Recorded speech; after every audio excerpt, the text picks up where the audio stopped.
Now on this channel we like to talk about very interesting city airports, which is why today we are in the city of Hong Kong, or should I say country?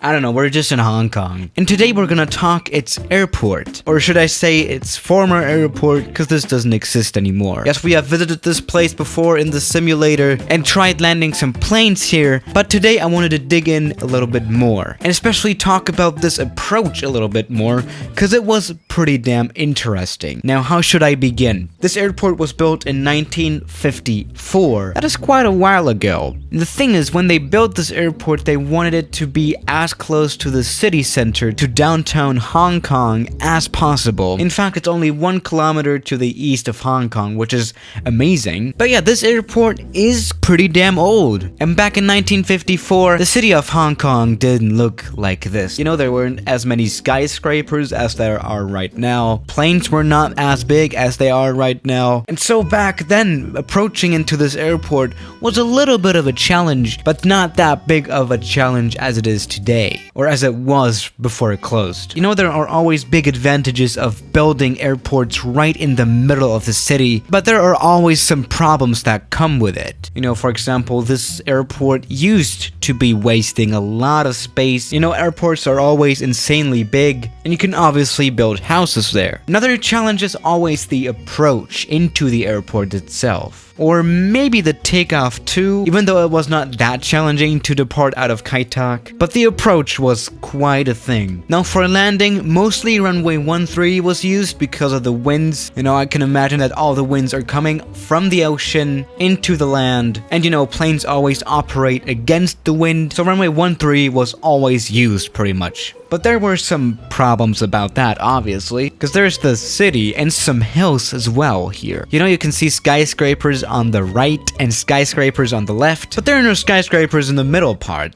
which makes sense because otherwise planes would be crashing into them. I don't know if there are actually skyscrapers built here now, since the airport is gone now, but that is another story. Now still, there were buildings, and especially this huge hill, which was in the way of the approach, which is why the approach was extremely interesting. Now maybe I'll actually change the time of day, so that way you can see it a little bit better.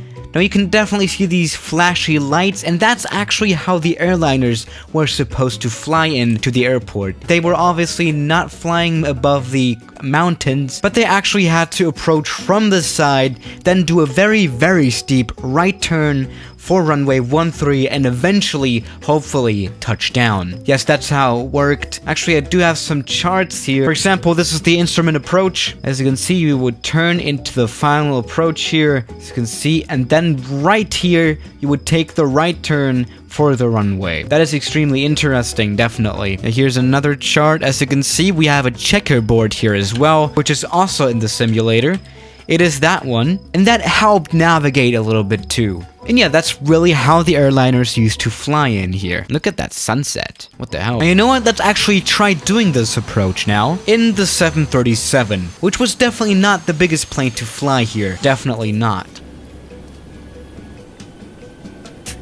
Now, what does that look like? We have the approach lights. Here's the checkerboard. There are some buildings here. I'm really not comfortable with this approach. But to be quite honest, I think living there would have been pretty damn cool, but probably very loud as well. Okay.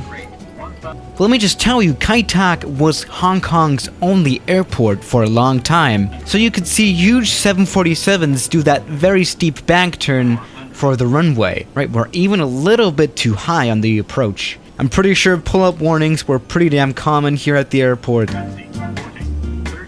Now the runway itself is not that much of an issue because it's like 10,000 feet long. You can pretty much operate any plane there, even though you do not want to overrun, I guess, because obviously behind the runway there's only water to stop you, and you don't want to fly into water. I think there have actually been some accidents with planes actually falling into water like we are doing now. I think that was the 747 once. Now that worked out, but let's actually try the 747. Alright, welcome aboard the 747. 747. Let's try to fly this plane into this airport. Actually, the 747 itself is a pretty damn interesting plane to fly, and I honestly don't mean it in a good way, so this can definitely be a very interesting landing. I can imagine that landings here were not the smoothest. Alright, here are the lights. Okay, 747, let's get ready for this very steep bank angle.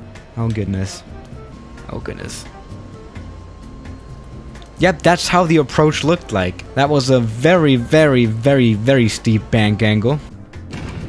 Yeah, I can imagine that touchdowns here were not the smoothest. Oh well, water. Well then, that actually didn't work out.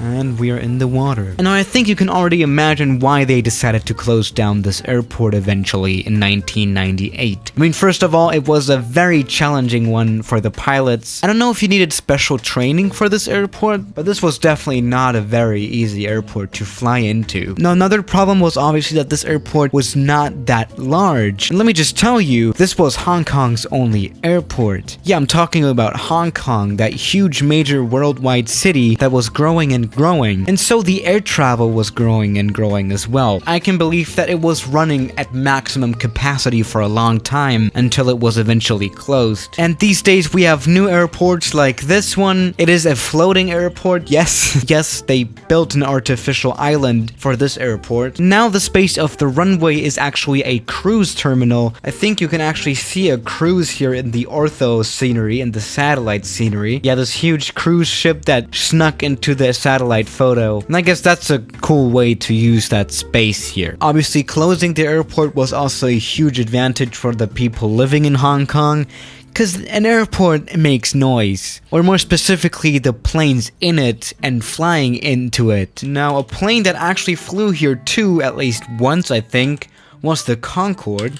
Yep, the Concorde flew here too at least once, so let's do that. I have honestly seen dumber ideas than that. The weather situation wasn't that good either. There were a lot of winds, especially crosswinds were a thing. Yeah, we have entered some turbulent air. That is not good. Yeah, this landing will be even more interesting with the already hard to fly Concorde. Okay, the checkerboard is ahead. Oh, that bank angle, Jesus Christ. Okay, alright, let's do this. Shit. Ouch, that was really hard, but we are still alive, at least a little bit. Oh my goodness. Yes, I'm really doubting my piloting skills now. Oof.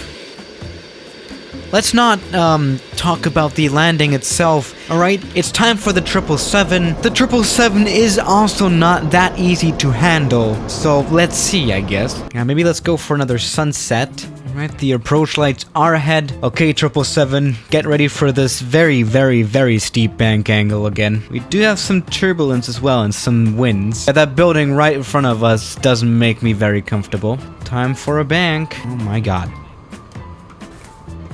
Oh, ow, ow. Alright, we have eventually landed. All is good. Very steep bank. And the worst landing I have done in a while.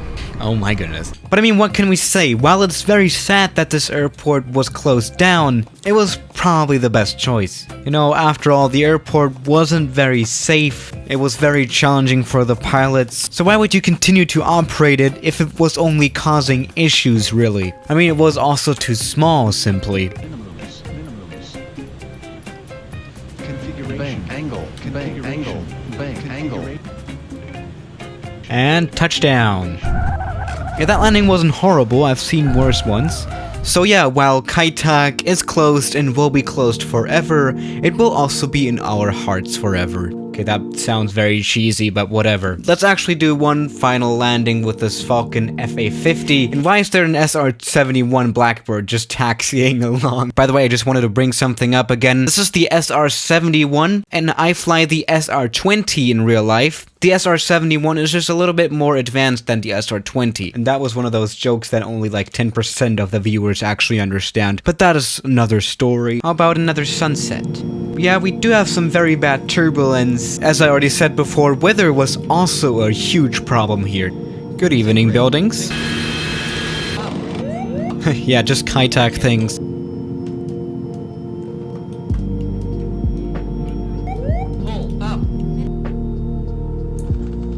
Very nice. And that's it. That's all we can say about Kai Tak, really. So yeah, guys, thank you for watching today's video, and I'll see you tomorrow.